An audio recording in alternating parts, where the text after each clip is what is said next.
باب الدهن للجمعة، جمعہ کے دن تیل لگانا.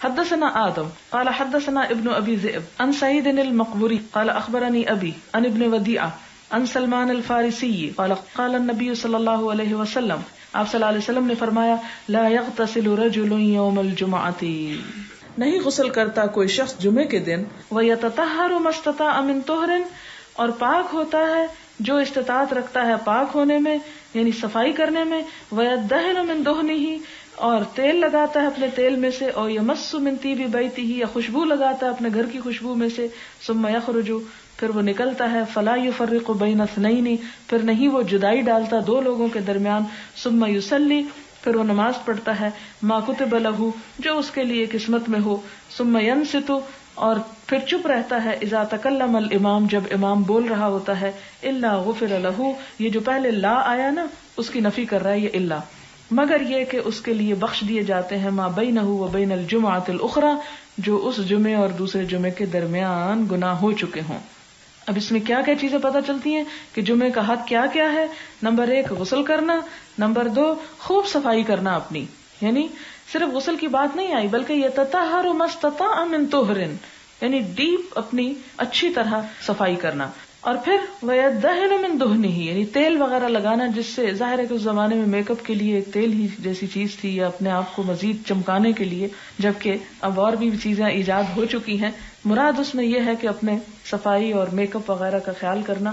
او یمس من طیب بیتی، اپنے گھر والوں کی خوشبو میں سے کچھ لگانا. عموماً یہ ہوتا ہے کہ عورتیں ذرا خوشبو وغیرہ سمیٹ کے حفاظت سے رکھتی ہیں اور مردوں کو لگانے کے لیے انہی سے مانگنی پڑتی ہے، تو اس لیے کہا گیا من طیب بیتہ. ثم یخرج، پھر وہ تیار ہو کے ٹھیک ٹھاک صاف ستھرا خوشبو لگا کے تیل لگا کے صاف کپڑے پہن کے نکلتا ہے. اور مسجد میں اب جا کے کچھ حقوق مسجد کے ہیں کہ جب جا کے بیٹھے تو 2 بیٹھے ہوں کے بیچ میں نہ گھس کے بیٹھے، ہو سکتا ہے ان دونوں کی دوستی ہو، وہ دونوں ایک دوسرے کے پاس بیٹھنا پسند کرتے ہوں، لہذا ان کے اندر مت گھسے، یعنی ان کے درمیان جدائی نہ ڈالے. ثم یصلی، پھر نماز پڑھے، ما کتب لہ، جو بھی اس کی قسمت میں ہے نماز پڑھنا.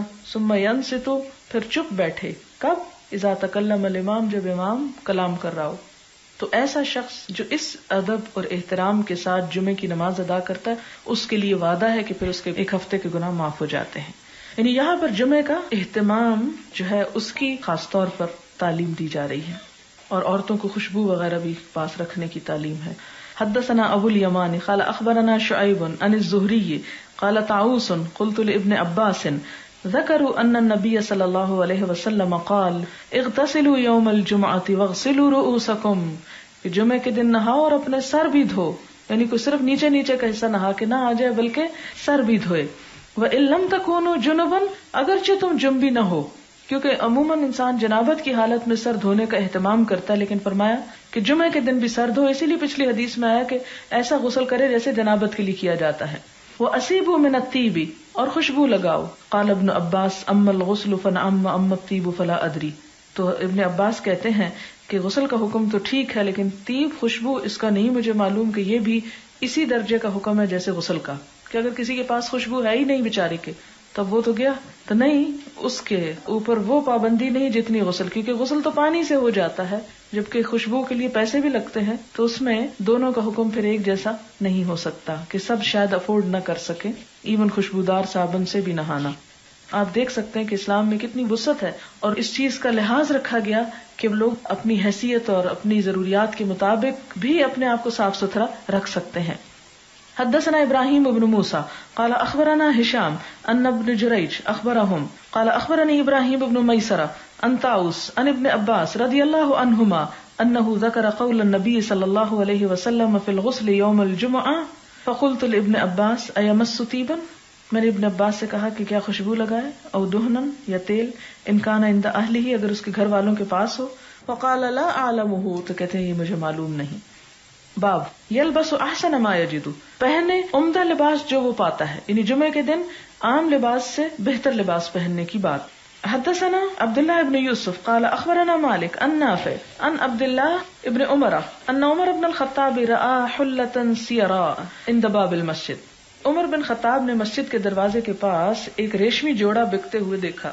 حلتن ایک جوڑا یا ایک ڈریس اوپر والا، سیراء ریشمی، عند باب المسجد مسجد کے دروازے کے پاس. فقال یا رسول اللہ، حضرت عمر کہتے ہیں اے اللہ کے رسول صلی اللہ علیہ وسلم لو اشتریت هذه، اگر آپ اس کو خرید لیں، فلبستها یوم الجمعہ، اور آپ اس کو جمعے کے دن پہنا کریں، وللوفد، اور جب وفد آتے ہیں آپ کے پاس مختلف ملکوں کے اس وقت پہنے، اذا قدموا علیک، جو آپ کے پاس آئیں، فقال رسول اللہ صلی اللہ علیہ وسلم، تو آپ نے فرمایا انما یلبس هذه من لا خلاق له فی الاخرہ، کہ اس قسم کے لباس تو وہ پہنتا ہے جس کا آخرت میں کوئی حصہ نہ ہو، یعنی اپنے لیے پسند نہیں کیا بہت قیمتی کپڑا. ثم جاءت رسول اللہ صلی اللہ علیہ وسلم منها حلل، پھر آپ صلی اللہ علیہ وسلم کے پاس ایسے جوڑے آئے، یعنی کسی بادشاہ نے بھجوائے ہوں گے یا کہیں سے بھی آئے. فآتا عمر بن الخطاب رضی اللہ عنہ منها حلتن، تو آپ نے عمر بن خطاب رضی اللہ تعالیٰ عنہ کو اس میں سے ایک ایسا ہی لباس دے دیا. فقال عمر کہاں چپ رہنے والے، کہنے لگے یا رسول اللہ، اے اللہ کے رسول صلی اللہ علیہ وسلم، کسوتنیھا، آپ مجھے تو اس کو پہنا رہے ہیں، وقد قلت فی حلۃ اتارد ما قلت، اور اتارد کے حلے کے بارے میں جو آپ نے کہا وہ معلوم ہے، اتارد اس شخص کا نام ہے جو وہ لباس بیچتا تھا. قال رسول اللہ صلی اللہ علیہ وسلم، آپ صلی اللہ علیہ وسلم نے فرمایا انی لم اکسو، کہا یہ میں نے تجھے اس لیے نہیں دیا لتلبسھا کہ تو خود پہن لے، یعنی یہ اس لیے دیا کہ جا کے اپنے گھر والوں کو دے دو یا کسی اور کو دے سکو تم، کیونکہ اب وہ چیز جو آتی تھی وہ آپ اپنے صحابہ میں تقسیم کر دیتے تھے. تو یہ کہ ان کے پوچھنے پہ آپ نے فرمایا کہ یہ تم خود تو نہ پہنو، میں نے تمہیں پہننے کو نہیں دیا، لیکن مراد یہ تھی کہ تم آگے جس کو جائز ہے پہننا، جیسے عورتیں وغیرہ ریشمی لباس، تو ان کو دے سکتے ہو. فکساها عمر بن الخطاب رضی اللہ عنہ اخن لہ بمکہ مشرکا، حضرت عمر بن خطاب نے وہ اپنا جوڑا جو تھا اپنے ایک بھائی کو بھیج دیا جو ابھی مکہ میں شرک کی حالت میں تھا. یعنی اس سے کیا پتہ چلتا ہے کہ ایسی چیز غیر مسلم لوگوں کو بطور تحفہ دی جا سکتی ہے جو بذات خود تو حرام نہ ہو لیکن اس کا استعمال مخصوص حالت میں حرام ہو. مثلا شراب آپ تحفے میں نہیں دے سکتے، لیکن ریشمی کپڑا جو ہے وہ مرد کے لیے حرام لیکن عورت کے لیے حلال ہے، تو فی ذاتے ہی وہ حرام چیز نہیں ہے، یعنی ریشم حرام خود تو نہیں ہے، اس کا استعمال مرد کے لیے حرام ہے. لہٰذا آپ نے اس کو خود نہیں پہنا بلکہ اپنے کسی غیر مسلم بھائی کو بھیج دیا، اور بھائی سے مراد حقیقی بھی ہو سکتا ہے اور بھائی سے مراد یعنی دوست بھی ہو سکتا، فرینڈ. تو اس سے کیا پتہ چلتا ہے کہ نان مسلمز کو آپ تحفہ دے سکتے ہیں. باب السواک یوم الجمعہ، جمعہ کے دن مسواک کرنا. وقال ابو سعید ان نبی صلی اللہ علیہ وسلم یستنو، اور نبی صلی اللہ علیہ وسلم کے بارے میں ابو سعید کہتے ہیں کہ آپ نے حکم دیا کہ مسواک کیا جائے، جو پیچھے گزر چکی حدیث. حدثنا عبداللہ بن یوسف قال اخبرنا مالک عن ابی الزناد عن الاعرج عن ابی ہریرہ رضی اللہ عنہ ان رسول اللہ صلی اللہ علیہ وسلم قال لولا ان اشق علی امتی، اگر میری امت پہ یہ مشکل نہ ہوتا، او علی الناس، یا لوگوں پر، لامرتہم بالسواک مع کل صلاۃ، تو میں انہیں حکم دیتا کہ ہر نماز کے ساتھ مسواک کیا کریں. حدثنا ابو معمر قال حدثنا عبد الوارث قال حدثنا شعیب بن الحبحاب قال حدثنا انس قال قال رسول اللہ صلی اللہ علیہ وسلم اکثرت علیکم فی السواک، آپ صلی اللہ علیہ وسلم نے فرمایا کہ میں نے بہت کچھ کہہ دیا تم کو مسواک کے بارے میں. اکثر تو نہیں، بہت کثرت سے کہا. حدثنا محمد بن کثیر قال اخبرنا سفیان عن منصور وحسین عن ابی وائل عن حذیفہ قال کان النبی صلی اللہ علیہ وسلم اذا قام من اللیل یشوص فاہ، کہ آپ صلی اللہ علیہ وسلم جب رات کے وقت اٹھتے تو اپنے دانتوں کو مسواک کیا کرتے تھے. یسوسو کا مطلب ہوتا ہے دائیں سے بائیں پھرنا. تو یہ تہجد کے لیے اگر مسواک ہے تو پھر جمعے کے لیے تو اور بھی شرط ہے. باب من تسوق بسواک غیرہ، اگر کوئی شخص کسی دوسرے کا مسواک استعمال کر لے، کیا اس کی اجازت ہے؟ جیسے گھر میں بہن بھائی کبھی کر لیتے ہیں. حدثنا اسماعیل قال حدثني سلیمان بن بلال قال قال هشام بن عروہ اخبرني ابی ان عائشہ رضی اللہ عنہا قالت دخل عبد الرحمن بن ابی بکر، داخل ہوئے عبد الرحمن بن ابی بکر، ومعه سواک، اور ان کے پاس مسواک تھی. یہ عبد الرحمن جو ہے یہ حضرت عائشہ کے بھائی ہیں، کہ وہ کمرے میں آئے اور ان کے ہاتھ میں مسواک پکڑی ہوئی تھی. یستن بھی، اور وہ مسواک کر بھی رہے تھے. فنظر الیہ رسول اللہ صلی اللہ علیہ وسلم، تو حضور صلی اللہ علیہ وسلم نے ان کی طرف دیکھا. فقلت لہ، تو میں نے اپنے بھائی کو کہا، آتنی ھذا السواک یا عبد الرحمن، عبد الرحمن یہ مسواک مجھے دے دو. فآتانیہ، تو انہوں نے وہ ان کو دے دی. فقسمتہ، تو وہ کہتی ہے میں نے اس کو توڑا. ثم مضغتہ، پھر میں نے اس کو چبایا. فآتیتہ رسول اللہ صلی اللہ علیہ وسلم، تو میں نے اسے حضور صلی اللہ علیہ وسلم کو دے دیا. فاستن بھی، آپ نے اس سے مسواک کیا. ومستند الی صدری، اور آپ میرے سینے کے ساتھ ٹیک لگائے ہوئے تھے. اس سے دو باتیں پتہ چلتی. ایک تو یہ ہے کہ حضرت عائشہ انتہائی ذہین تھی کہ صرف حضور صلی اللہ علیہ وسلم کی نظر مسواک پہ پڑنے سے پہچان گئی کہ آپ کا دل چاہ رہا ہے مسواک کرنے کو. اس کو کہتے ہیں کامن سینس، کہ انسان زبان سے بلوانے کی بجائے دوسرے کی نگاہوں کا پیغام سمجھے کہ کوئی کیا کہنا چاہ رہا ہے. اور جتنی زیادہ یہ چیز ڈیولپ ہو جاتی اتنے دوسرے کے ساتھ تعلقات جو ہیں وہ زیادہ خوشگوار ہو جاتے ہیں. اور یہ اس وقت آتا ہے کہ جب ایک دوسرے کو میاں بیوی سمجھنے کی کوشش کریں، اور یہ ازدواجی زندگی کو خوشگوار بناتی ہے یہ بات. پھر اس کے بعد آپ دیکھیں کہ دوسری بات کیا پتہ چلتی ہے کہ انہوں نے حضور صلی اللہ علیہ وسلم کو وہ دیا اور چبا کے دیا، کیونکہ آپ بیمار بھی تھے تو مسواک جو ہوتا ہے وہ سخت ہوتا ہے اور اس کو کرنے سے پہلے اس کے ریشوں کو نرم کرنا پڑتا ہے، جس سے یہ پتہ چلتا ہے کہ وہ جو جھوٹا والی بات ہے وہ اسلام میں نہیں ہے. اگر ویسے کسی کی طبعی اپنی کمزوری کی وجہ سے کوئی کسی کا جھوٹا نہیں لے سکتا تو نہ لے، لیکن عورت کا لعاب دہن جو ہے وہ مرد کے لیے ناپاک نہیں ہے، اسے استعمال کیا جا سکتا ہے. یعنی جیسے بیوی کا لعاب دہن جو ہے وہ شوہر کے لیے، کہ ایک اور جگہ پر آتا ہے کہ حضرت عائشہ نے ایک دفعہ بوٹی کھا کر رکھی تو حضور صلی اللہ علیہ وسلم نے اسی جگہ سے اس کو دوبارہ کھایا. تو اس سے بھی پتہ چلتا ہے کہ ان کے درمیان باہم کس قسم کے تعلقات تھے. پھر اسی طرح ایک اور بات یہاں سے یہ پتہ چلتی ہے کہ حضور صلی اللہ علیہ وسلم بیماری کی حالت میں حضرت عائشہ پر ٹیک لگائے ہوئے تھے، اور ان کے بھائی اندر آتے ہیں تو حضور صلی اللہ علیہ وسلم اسی حالت میں لیٹے رہتے ہیں. یعنی اس سے کیا پتہ چلتا ہے کہ اگر شوہر اپنی بیوی کے ساتھ بیٹھا ہوا ہے تو دوسروں سے ڈرنے کی ضرورت ہے. ہمارے معاشرے میں تو یہ ہے کہ ایک جگہ پر کھانے کی بھی اجازت نہیں ہوتی میاں بیوی کو. عموماً اس چیز کا رواج ہے کہ اس کو بڑا معیوب سمجھا جاتا ہے، حالانکہ یہ ایک ایسا تعلق ہے کہ جس میں حیا کے وہ تقاضے نہیں کہ جو کسی اور جگہ پر ہو سکتے ہیں. اس لیے اس قسم کے چیزیں پیدا کر کے ایک مصنوعی ماحول پیدا کرنا اور یہ ظاہر کرنا، بظاہر اجنبی نظر آنا کہ جی ہمارا تو آپس میں کوئی تعلق ہی نہیں ہے اور ہم تو ایک دوسرے کے لگتے ہی کچھ نہیں ہیں، تو یہ چیزیں جو ہیں یہ شاید اس لیے کہ عموماً ہمارے ہاں ساس یا نندے وغیرہ یا اور رشتے دار جیلس ہو جاتے ہیں، تو پھر اس کو اوائڈ کرنے کے لیے کہ نظر نہ لگ جائے تعلقات کو، تو اس لیے شاید یہ ساری چیزیں کی جاتی ہیں. یہ ہمارا آن دا ہول ایک معاشرے کا ٹرینڈ ہے. لیکن ہم دیکھتے ہیں کہ حضور صلی اللہ علیہ وسلم اور ازواج مطہرات کٹھے پاس بھی بیٹھے ہوئے ہیں، اگر ایک دوسرے پہ ٹیک بھی لگائے ہوئے ہے تو اس کو معیوب نہیں سمجھا گیا. اور دوسری بات یہ تھی کہ خاص طور پر آپ صلی اللہ علیہ وسلم کی طبیعت بھی خراب تھی. ہمارے یہاں تو اگر بیمار بھی کوئی ہو تو شوہر کو پاس جانے کی اجازت نہیں، کہ اس کو مائنڈ کیا جاتا ہے کہ بس یہ تو بیوی کی خدمت کیے چلے جا رہا ہے.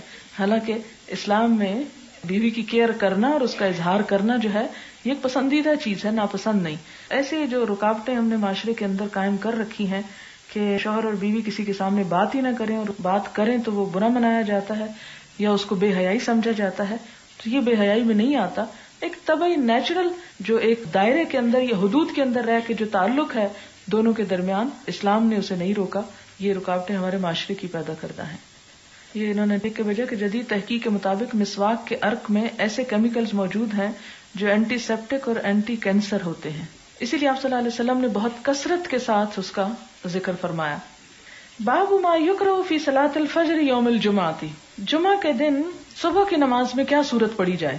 حدثنا ابو نعیم قال حدثنا سفیان عن سعد بن ابراہیم عن عبد الرحمن هو ابن ہرمز الاعرج عن ابی ہریرہ رضی اللہ عنہ قال کان النبی صلی اللہ علیہ وسلم یقرأ فی الفجر یوم الجمعہ الف لام میم تنزیل، کہ حضور صلی اللہ علیہ وسلم جمعہ کے دن فجر کی نماز میں کیا پڑھتے تھے؟ الف لام میم سجدہ، تنزیل الکتاب من اللہ، یہ سورۃ سجدہ کی بات ہے. اور دوسری رکعت میں وَهَلْ أَتَىٰ عَلَى الْإِنسَانِ حِينٌ مِّنَ الدَّهْرِ لَمْ يَكُنْ شَيْئًا مَّذْكُورًا. آپ دیکھیں کہ ان صورتوں میں زمین کی تخلیق، انسان کی تخلیق اور قیامت وغیرہ کا ذکر ہے. اور ایک اور حدیث میں آتا ہے کہ یہ سب کچھ جمعہ کے دن ہوا، تو اس مناسبت سے شاید آپ ان صورتوں کا انتخاب کرتے تھے کہ انسان ان دنوں میں اس چیز کو دہرا لے، یاد کر لے. باب الجمعہ فی القریٰ والمدن، بستیوں اور شہروں میں جمعہ پڑھنا. یعنی جمعہ کی نماز کسی گاؤں میں بھی ہو سکتی ہے اور شہر میں بھی ہو سکتی ہے. یعنی اس تکلیف میں نہیں ڈالا گیا کہ اگر کوئی کسی گاؤں میں رہتا ہے یا چند گھر ہیں وہاں پر تو وہ ٹریول کر کے شہر ہی پہنچے تو جمعہ پڑھ سکتے نہیں. اگر وہ لوکلی جمعہ ارینج کرنا چاہتے ہیں تو کر سکتے ہیں. اب جیسے آپ دیکھیں ہمارے ہر سیکٹر کی مسجد میں جمعہ ہو رہا ہوتا ہے، بلکہ ہمارے ہاں تو ایک گلی میں 2 جمعے بھی ہو رہے ہوتے ہیں. حدثنا محمد بن المثنى قال حدثنا ابو عامر العقدی قال حدثنا ابراہیم بن طہمان عن ابی جمرۃ الضبعی عن ابن عباس انه قال ان اول جمعۃ جمعت بعد جمعۃ في مسجد رسول اللہ صلی اللہ علیہ وسلم في مسجد عبد القیس بجواثہ من البحرین. حضرت ابن عباس کہتے ہیں کہ پہلا جمعہ جو جمعہ ہوا مسجد نبوی کے علاوہ وہ مسجد عبد القیس میں ہوا جو جواسا کے مقام پر تھی. جواسا جگہ کا نام ہے، اور جواسا کہاں ہے؟ یہ بحرین کا علاقہ ہے، یعنی دور کا علاقہ جہاں پر الگ سے جمعہ پڑھا گیا. یعنی یہ تکلف نہیں کیا گیا کہ وہ سارے لوگ وہاں سے بھی آ کے مسجد نبوی میں ہی پڑھے. اگر یہ شرط عائد ہوتی تو ہم کو بھی ہر جمعے مدینہ جانا پڑتا. حدثنا بشر بن محمد المروزي قال اخبرنا عبد الله قال اخبرني يونس عن الزهري قال اخبرنا سالم ابن عبد الله عن ابن عمر رضي الله عنهما قال سمعت رسول الله صلى الله عليه وسلم يقول، آپ صلی اللہ علیہ وسلم فرماتے ہیں کلکم راعٍ، تم میں سے ہر شخص نگران ہے، ہر شخص ذمہ دار ہے. وزاد اللیث قال یونس وكتب رزیق ابن حکیم الى ابن شہاب وانا معه یومئذ بواد القرى، کہتے ہیں کہ لکھا رزیق بن حکیم نے ابن شہاب زہری کو، اور میں ان کے ساتھ تھا اس دن واد القرى میں تھا ابن شہاب کے پاس. جب ان کو لکھا ہوا آیا هل ترى ان اجمع، تمہارا کیا خیال ہے کہ اگر میں جمعہ پڑھوں. ورزیق عامل على ارض يعملها، اور رزیق جو تھے اپنی زمین میں یعنی دور دراز علاقہ تھا، کھیتی باڑی کرتے تھے. وفیہا جماعت من السودان، اور ان میں کچھ حبشی لوگ تھے. سودان سود سے ہے، سود عربی میں سیاہ چیز کو کہتے ہیں. سودان سیاہ لوگوں کے رہنے کا ملک یا علاقہ یا لوگوں کا اکٹھ، تو یعنی حبشی لوگ ان کے آس پاس رہتے تھے. وغیرہم. ورزیق یومئذ علی ایلہ، اور رزیق ان دنوں میں ایلہ میں تھے، یعنی ایلہ کے حاکم تھے. فکتب ابن شہاب، تو انہوں نے ابن شہاب سے ایک فتویٰ پوچھا، اور ابن شہاب وادی القرى میں تھے. وَأَنَا أَسْمَعُ، اور میں نے سنا، يَأْمُرُهُ أَن يُجَمِّعَ، کہ وہ انہیں حکم دے رہے تھے کہ لوگوں کو اسی علاقے میں ملا کے جمعہ پڑھ لو. يُخْبِرُهُ أَنَّ سَالِمًا حَدَّثَهُ، اور ان کو ابن شہاب نے کیا دلیل دے کے بھیجی کہ سالم کون تھے؟ عبداللہ بن عمر کے بیٹے تھے. کہ سالم حدثه ان عبداللہ ابن عمر قال سمعت رسول اللہ صلی اللہ علیہ وسلم یقول، یعنی ابن شہاب الزہری نے حدیث بھی لکھ کے بھیجی ان کے سوال کے جواب میں. کیا؟ کلکم راع وکلکم مسئول عن رعیتہ، کہ ہر شخص نگران ہے اور ہر شخص اپنی رعیت کے بارے میں پوچھا جائے گا. تو یہ حدیث یہاں کیوں لکھ رہے ہیں؟ ان کو بتانے کے لیے کہ جس علاقے میں تم رہ رہے ہو وہاں کے حبشی لوگ جو ہیں وہ تمہاری رعیت ہیں، تم ان کے ذمہ دار ہو، لہذا ان کو جمعہ بھی پڑھا سکتے ہو.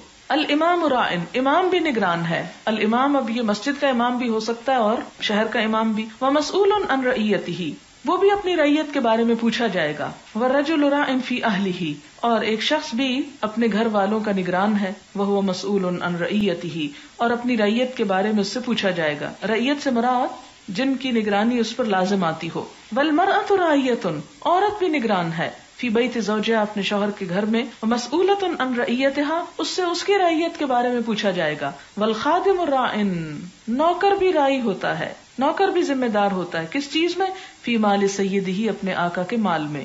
مسئول عن رعیتہ، اور اس سے پوچھا جائے گا اس کی رعیت کے بارے میں کہ جو اس کو کچن کا آٹا، دال، چاول، چینی، گھی دیا تھا اسے ضائع تو نہیں کرتا رہا، اس سے بھی سوال ہوگا. قال وحسبت ان قد قال، اور کہتے ہیں کہ میں یہ سمجھتا ہوں کہ اس نے کہا. والرجل راع فی مال ابیہ، اور ایک شخص اپنے باپ کے مال میں بھی نگران ہوتا ہے. وہو مسئول عن رعیتہ وکلکم راع ومسئول عن رعیتہ، ہر شخص نگران ہے اور ہر شخص سے اس کی نگرانی میں دی ہوئی چیزوں کے بارے میں پوچھا جائے گا کہ ان کے ساتھ اس نے کتنی ذمہ داری نبھائی اور کتنا ان کا خیال رکھا. اس میں آپ دیکھیں کہ ایک تو یہ ہے کہ ایک انسان کسی بھی حیثیت میں ہے تو وہ نگران ہے، اور ایک یہ کہ اگر اس کے سامنے کوئی بھی نہیں، اکیلا کسی قید خانے میں ہے مثلاً، تو وہ کہے میں تو نگران نہیں ہوں، تو کلکم سے تو نکل گیا نہیں، وہ پھر اپنے ہاتھ پاؤں اور اپنے جسم اور اپنی صلاحیتوں پر نگران ہے، ان کا ذمہ دار ہے. اس سے یہ پوچھا جائے گا کہ اس نے اپنے جسم کا حق کتنا ادا کیا، ان سے اپنی قوتوں سے کیا کام لیا. اسی لیے وہ دعا پڑھتے ہیں نا کہ متعنا باسماعنا وابصارنا وقواتنا، کہ ہماری قوتوں سے بھی ہم کو فائدہ اٹھانے کی توفیق دے کیونکہ ہم اس پہ نگران بنائے گئے ہیں. باب هل على من لم يشهد الجمعة غسل من النساء والصبيان، کہ عورتوں اور بچوں میں سے جو جمعے کے لیے حاضر نہ ہوں کیا وہ بھی نہا لیں. وغیرہم، اور ان کے علاوہ اور لوگ بھی. وقال ابن عمر کہتے ہیں انما الغسل على من تجب عليه الجمعة، ابن عمر کی رائے یہ ہے کہ جمعے کا غسل اسی پہ واجب ہے جو جمعہ پڑھتا ہو. جو جمعہ نہ پڑھنے جائے، گھر میں رہ رہا ہے، تو وہ اگر غسل نہیں کرتا تو اس کے اوپر وہ پکڑ نہیں ہے. حدثنا ابو الیمان قال اخبرنا شعیب عن الزہری قال حدثني سالم بن عبد الله انه سمع عبد الله بن عمر يقول سمعت رسول الله صلی اللہ علیہ وسلم يقول. عبداللہ بن عمر حضور صلی اللہ علیہ وسلم کی بات بتاتے ہیں کہ آپ نے فرمایا من جاء منکم الجمعة فليغتسل، جو جمعہ پڑھنے آئے اسے چاہیے کہ غسل کرے. اس سے کیا پتہ چلتا ہے کہ بچے، عورتیں، معذور، مسافر، ان پہ جمعہ کا غسل واجب نہیں لیکن افضل ہے، پسندیدہ ہے، کرنا چاہیے. حدثنا عبداللہ بن مسلمہ عن مالک عن صفوان بن سلیم عن عطاء بن یسار عن ابی سعید الخدری رضی اللہ عنہ ان رسول اللہ صلی اللہ علیہ وسلم قال غسل یوم الجمعۃ واجب علی کل محتلم حدثنا مسلم بن ابراہیم قال حدثنا وہیب قال حدثني ابن طاووس عن ابيه عن ابي هريره قال قال رسول الله صلى الله عليه وسلم نحن الاخرون السابقون يوم القيامه بيد انهم اوتوا الكتاب من قبلنا واوتيناه من بعدهم فهذا اليوم الذي اختلفوا فيه فهدانا الله فغدا لليهود وبعد غد للنصارى فسكت ثم قال حق على كل مسلم ان يغتسل في كل 7 ايام يوما مسلمان پہ لازم ہے کہ 7 دنوں میں ایک دن ضرور نہائے. یغسل فیہ رأسہ و جسدہ، جس میں وہ اپنا سر بھی دھوئے اپنا جسم بھی دھوئے. رواہ ابان بن صالح عن مجاہد عن طاووس عن ابی ہریرہ قال قال النبی صلی اللہ علیہ وسلم للہ تعالی علی کل مسلم، اللہ تعالیٰ کا حق ہے ہر مسلمان کے ذمہ. کیا؟ حق ان یغتسل فی کل 7 ایام یوما، کہ 7 دنوں میں ایک دن تو ضرور نہائے. تو اس سے کیا پتہ چلتا ہے کہ عورتیں بھی نہائیں، یعنی جمعے کے دن، خواہ انہوں نے جمعہ نہیں بھی پڑھنا. یعنی عام دنوں میں بھی نہا سکتے ہیں لیکن وہ ثواب نہیں ملے گا جو جمعے کے دن کے نہانے کا ہے. اب چھٹی نہیں تو کیا کریں. حدثنا عبداللہ ابن محمد حدثنا شبابہ حدثنا ورقاء عن عمرو بن دینار عن مجاہد عن ابن عمر عن النبی صلی اللہ علیہ وسلم قال اذنوا للنساء باللیل الى المساجد. آپ نے فرمایا عورتوں کو رات کے وقت بھی مسجد آنے کی اجازت دو. حدثنا یوسف بن موسیٰ حدثنا ابو اسامہ حدثنا عبید اللہ بن عمر عن نافع عن ابن عمر قال كانت امرأة لعمر تشهد صلاة الصبح والعشاء في الجماعة في المسجد. حضرت عمر کی ایک بیوی صبح اور عشاء کی نمازوں میں مسجد میں حاضر ہوتی تھی. فقیل لها لما تخرجین، اس سے کہا گیا تم کیوں جاتی ہو. وقد تعلمین، حالانکہ تجھے پتا ہے ان عمر یکرہ ذالک، کہ عمر اس کو ناپسند کرتے ہیں. ویغار، اور غیرت کھاتے ہیں. قالت، کہنے لگی وما یمنعہ ان ینہانی، اور ان کو کس نے روکا ہے کہ مجھے روکیں، وہ پھر مجھے روکتے کیوں نہیں، روک لیں مجھے. قال یمنعہ قول رسول اللہ صلی اللہ علیہ وسلم، انہوں نے کہا کہ انہیں حضور صلی اللہ علیہ وسلم کا فرمان روکتا ہے کہ آپ نے چونکہ منع کیا ہے مردوں کو اس لیے وہ منع نہیں کر سکتے. کیا فرمان ہے آپ کا؟ لا تمنعوا اماء اللہ مساجد اللہ، اللہ کی بندیوں کو اللہ کی مسجدوں میں حاضر ہونے سے مت روکو. اور اسی پر قیاس کر سکتے ہیں علم کے لیے نکلنا، اور خاص طور پر دین کے علم کے لیے، اور عبادت بھی اس میں شامل ہو جاتی ہے. اس لیے بہت سے عورتیں پوچھتی ہیں ہمارے شوہر اجازت نہیں دیتے، ہماری ساس اجازت نہیں دیتی کہ ہم پڑھنے کو نکلیں، تو کیا اگر ہم پھر بھی نکل آتے ہیں تو گناہگار ہیں؟ گناہگار نہیں ہیں. ہاں، کوشش کریں طریقے سے انہیں منا بھی لیں ساتھ. اور یہاں حضرت عمر کا کیا پتہ چلتا ہے؟ غیرت، غصہ، خاندانی وجاہت، رسم و رواج سب اپنی جگہ، لیکن اللہ کے رسول صلی اللہ علیہ وسلم کی بات اپنی جگہ. یعنی اندر سے کھول رہے ہیں، روکتے نہیں ہیں بیوی کو. کیوں نہیں روکتے؟ کہ اللہ کے رسول صلی اللہ علیہ وسلم نے منع کیا ہے. یہ ہے اصل ایمان. باب الرخصت، رخصت ان لم يحضر الجمعة في المطر، اگر کوئی بارش کی وجہ سے جمعے میں نہ جائے، یعنی اس چیز کی اجازت ہے. حدثنا مسدد قال حدثنا اسماعیل قال اخبرني عبد الحمید صاحب الزیادی قال حدثنا عبد الله بن الحارث ابن عم محمد بن سیرین قال ابن عباس لمؤذنه في يوم مطیر. ابن عباس نے اپنے مؤذن کو بارش کے دن میں کہا، اذا قلت اشہد ان محمد رسول اللہ، جب تم یہ کہہ چکو کیا اشہد ان محمد رسول اللہ، فلا تقل حی علی الصلاۃ، تو حی علی الصلاۃ مت کہنا. قل صلوا فی بیوتکم، کہنا کہ اپنے گھروں میں نماز پڑھو. فکأن الناس استنکروا، تو گویا لوگوں نے اس کو ناپسند کیا، تعجب ہوا ان کو. قال فعلہ من هو خیر منی، تو انہوں نے کہا کہ یہ بات اس شخص نے بھی کی تھی جو مجھ سے زیادہ اچھے تھے. ان الجمعۃ عظمۃ، کہ جمعہ تو فرض ہے. وانی کرہت ان اخرجکم، لیکن مجھے ناپسند ہوا کہ میں تمہیں گھروں سے نکالوں. فتمشون فی الطین والدحض، کہ تم نکلو مٹی میں اور کیچڑ میں، پھسلنے میں. دحض کا مطلب ہوتا ہے پھسلنا، یعنی پھسلن میں نکل کے پھسل کے گرو. اس سے بہتر ہے کہ گھر میں ہی نماز پڑھ لو. لیکن اگر سڑکیں مٹی کی نہ ہو اور پھسلنے کا ڈر نہ ہو، ویسے ہی بارش ہو رہی ہے اور پکی سڑک ہے، چھتری بھی اویلیبل ہے، تو اس صورت میں گھر نہیں بیٹھنا چاہیے، جمعے کے لیے چلے جانا چاہیے. یہ صرف اس صورت میں کہ جب جانا خطرناک ہو، گرنے کا، چوٹ کھانے کا، ہڈی توڑانے کا ڈر ہو. باب من این تؤتی الجمعہ، کہاں کہاں سے جمعہ کے لیے آیا جا سکتا ہے، کتنی دور سے جمعہ کے لیے آنا چاہیے. وعلی من تجب، کس پر واجب ہے. لقول اللہ تعالی، کیونکہ اللہ تعالیٰ کا فرمان ہے، اذا نودی للصلاۃ من یوم الجمعۃ فسعوا الی ذکر اللہ، کہ جب جمعہ کے دن آواز دی جائے تو اللہ کے ذکر کی طرف دوڑو. قال عطا کہتے ہیں، اذا كنت فی قریۃ جامعۃ، اگر تم ایک ایسی بستی میں ہو کہ جو بڑی ہے، فنودی بالصلاۃ من یوم الجمعہ، تو پھر جمعے کے دن آواز دی جائے، فحق علیک ان تشہدھا، تو تمہارے ذمہ لازم ہے کہ تم حاضر ہو جاؤ اس میں. سمعت النداء او لم تسمعہ، خواہ تم آواز سنو یا نہ سنو. یعنی جس بستی میں ایک بڑی مسجد موجود ہے اور پتہ ہے وہاں جمعہ ہوتا ہے، لیکن گھر اتنے ہیں کہ ساؤنڈ پروف دیواریں اور ساؤنڈ پروف کھڑکیاں لگائی ہوئی ہیں، ڈبل گلیزنگ کی ہوئی ہے کہ آواز اندر آ ہی نہ سکے، تو ایسی صورت میں اگر پتہ ہے وقت کا تو چلے جانا چاہیے. یعنی یہ عذر کافی نہیں کہ جی اللہ تعالیٰ نے فرمایا کہ جب آذان سنو تو جمعہ پڑھنے آؤ، ہم نے آذان ہی نہیں سنی اس لیے کیا کرتے. وکان انس رضی اللہ عنہ فی قصرہ، حضرت انس رضی اللہ تعالیٰ عنہ اپنے گھر میں ہوتے، اور قصر ہوتا ہے یعنی محل، یعنی بڑا سا گھر تھا.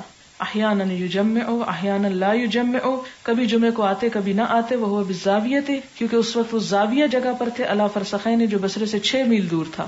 یعنی 6 میل دور سے آنے کی وجہ سے، یعنی جس جگہ وہ رہ رہے تھے وہ شہر سے 6 میل دور تھا جہاں آواز نہ آتی، اور ان دنوں گھڑیاں نہیں ہوتی تھی کہ ان کو پتہ چل جائے، اور بعض اوقات بارش بادل ایسے ہوتے تھے کہ ان کو نہیں سمجھ آتی ہوگی اس لیے وہ نہیں آتے ہوں گے، اور جب ان کو پتہ چل جاتا ہوگا کہ ٹائم ہونے والا ہے تو وہ پہنچ جاتے تھے. اس کا یہ مطلب نہیں کہ وہ چونکہ قصر میں رہنے لگ گئے تھے اس لیے انہوں نے کہا اب تو میں قصر سے انجوائے کروں اور میں اس سے متمتع ہوں اور جمعہ کیا پڑھنا. نہیں، مراد یہ ہے کہ اگر کوئی شخص اتنا دور ہے کہ جس کو اذان کی آواز بھی نہیں جاتی اور بھی کوئی ایسا طریقہ نہیں کہ معلوم کر سکے، تو ایسا شخص اگر رہ جاتا ہے جمعے سے تو اکیلے تو جمعہ نہیں پڑھا جا سکتا، جمعہ تو جماعت میں ہی ہوتا ہے، تو اس لیے اس پر کوئی حرج نہیں.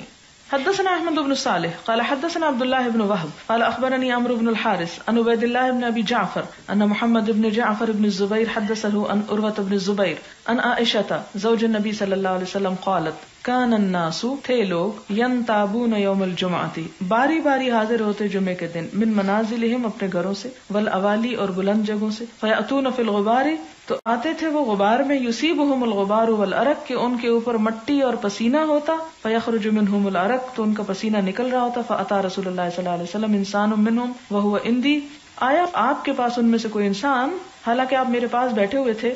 فقال نبی صلی اللہ علیہ وسلم، تو آپ صلی اللہ علیہ وسلم نے فرمایا، لو انکم تطہرتم لیومکم ھذا، اگر تم اپنے اس دن کے لیے صفائی کر لو تو بہتر ہے. یعنی پسینے اور غبار میں اٹے ہوئے نہ آؤ بلکہ طہارت کا اہتمام کر کے آؤ. اللہ یہ کہ ایسی دور مسجد ہے، بعض اوقات آپ دیکھیں کہ مکہ میں جب آپ جمعہ پڑھنے کے لیے جاتے ہیں تو گاڑیاں بہت دور پارک کرنی پڑتی ہیں، اور بعض اوقات شدید گرمی بھی ہوتی ہے کہ آپ گھر سے نہا کے بھی نکلے ہیں تو مسجد تک پہنچنے میں آپ دوبارہ اسی طرح پسینے میں آلود ہو جاتے ہیں، پھر وہ قابل معافی ہے. لیکن اگر گھر سے ہی نہیں نہا کے نکلے کہ جی رستے میں پسینہ آ جانا ہے، کیا فائدہ نہانے کا، تو ایسا عذر قابل قبول نہیں. بابن وقت الجمعۃ اذا زالت الشمس، جمعہ کا وقت کب ہے؟ جب سورج کو زوال ہو جائے. وکذالک یذکر عن عمر رضی اللہ تعالیٰ عنہ سے بھی یہی روایت ہے، وعلی ونعمان بن بشیر وعامر بن حریث رضی اللہ عنہم. حدثنا عبدان قال اخبرنا عبد اللہ قال اخبرنا یحیی بن سعید انہ سأل عمرۃ عن الغسل یوم الجمعۃ، کہ انہوں نے عمرہ سے جمعے کے دن کے غسل کے بارے میں پوچھا. فقالت، تو کہنے لگی، قالت عائشہ رضی اللہ عنہا، حضرت عائشہ کہتی ہیں، کان الناس مہانۃ انفسہم، لوگ اپنے ہاتھوں سے کام کاج کیا کرتے تھے، یعنی محنت کرتے تھے. یہ ہا کی محنت نہیں بلکہ ان کا پیشہ یعنی کاریگری تھی. وکانوا اذا راحوا الى الجمعۃ، جب جمعہ کو جاتے، راحوا فی ہیئتہم، تو اسی حالت میں چلے جاتے، یعنی جس حال میں کوئی مزدوری کام کاج کر رہے ہوتے تھے، کاریگری کر رہے ہوتے تھے، جیسے لکڑی کا کام کر رہے ہیں تو وہیں چھوڑا اور جمعہ پڑھنے نکل گئے. فقیل لهم لو اغتسلتم، تو ان سے کہا گیا کہ اگر تم غسل کرتے تو زیادہ بہتر تھا. یعنی انسان کو اپنا کام چھوڑ کے ویسے ہی منہ اٹھا کے نہیں چل پڑنا چاہیے جمعہ پڑھنے کو، بلکہ اہتمام کے ساتھ، تیاری کے ساتھ جانا چاہیے. حدثنا سریج بن النعمان قال حدثنا فلیح بن سلیمان عن عثمان ابن عبد الرحمن ابن عثمان التیمی عن انس بن مالک رضی اللہ عنہ ان النبی صلی اللہ علیہ وسلم کان یصلی الجمعہ حین تمیل الشمس، آپ صلی اللہ علیہ وسلم اس وقت جمعہ پڑھتے تھے جب سورج ڈھلتا ہی تھا، یعنی فوراً جلدی پڑھ لیتے تھے. حدثنا عبدان قال اخبرنا عبد اللہ قال اخبرنا حمید عن انس بن مالک قال كنا نبکر بالجمعہ، انس بن مالک کہتے ہیں کہ ہم جمعہ جلدی پڑھتے تھے ظہر کی نماز کی نسبت. وَنَقِيلُ بَعْدَ الْجُمْعَةِ، اور جمعے کی نماز کے بعد قیلولہ کرتے تھے. اس سے کیا پتہ چلتا ہے کہ جمعہ ظہر سے نسبتاً پہلے پڑھ لینا چاہیے، کیونکہ وہاں پر گرمی ہوتی تھی اور قیلولہ دوپہر کا آرام ضروری ہوتا تھا. ویسے بھی آپ صلی اللہ علیہ وسلم نے فرمایا کہ دوپہر کے آرام سے تہجد کے جاگنے پر مدد لو، اس لیے پسندیدہ ہے، مسنون ہے دوپہر کو تھوڑی دیر لیٹنا. لیکن قیلولہ کا یہ مطلب نہیں کہ اتنا سویا جائے کہ رات کو نیند ہی نہ آئے. اور آپ نے جو فرمایا کہ تہجد کے لیے مدد لے تو وہ فجر بھی جائے اس کی دیر سے سو کے. قیلولہ لمبی نیند کو نہیں کہتے، یہ تھوڑی دیر کے لیے ریسٹ کرنا، جس میں زیادہ 1 گھنٹہ مور دین انف ہوتا ہے. کیونکہ اس کے بعد آپ دیکھیں کہ پھر عصر کا ٹائم شروع ہو جاتا ہے، 2-3 گھنٹے سونے کی تو گنجائش ہی نہیں. کیا ہوا جو مردوں پہ اگر جماعت فرض ہے تو ہم پہ نہیں، لیکن اس کا یہ مطلب نہیں کہ ہم اس سے ناجائز فائدہ اٹھائیں اور گھر میں دیر کر کے نماز پڑھیں. باب اذا اشتد الحر یوم الجمعہ، جمعے کے دن جب سخت گرمی ہو. حدثنا محمد بن ابی بکر المقدمی قال حدثني حرمي بن عمارة قال حدثنا ابو خلدة وهو خالد بن دینار قال سمعت انس بن مالك يقول كان النبي صلی اللہ علیہ وسلم اذا اشتد البرد بکر بالصلاة. انس بن مالک کہتے ہیں کہ نبی صلی اللہ علیہ وسلم جب سردی سخت ہوتی تو جلدی نماز پڑھ لیتے. وَإِذَا اشْتَدَّ الْحَرُّ أَبْرَدَ بِالصَّلَاةِ، اور جب گرمی زیادہ ہوتی تو نماز کو ٹھنڈا کر کے پڑھتے دیر سے، یعنی الجمعہ، یعنی جمعے کے دن خاص طور پہ. وقال یونس بن بکیر اخبرنا ابو خلدہ وقال بالصلاة ولم يذكر الجمعہ، اور ابو خلدہ کی روایت میں کیا آتا ہے؟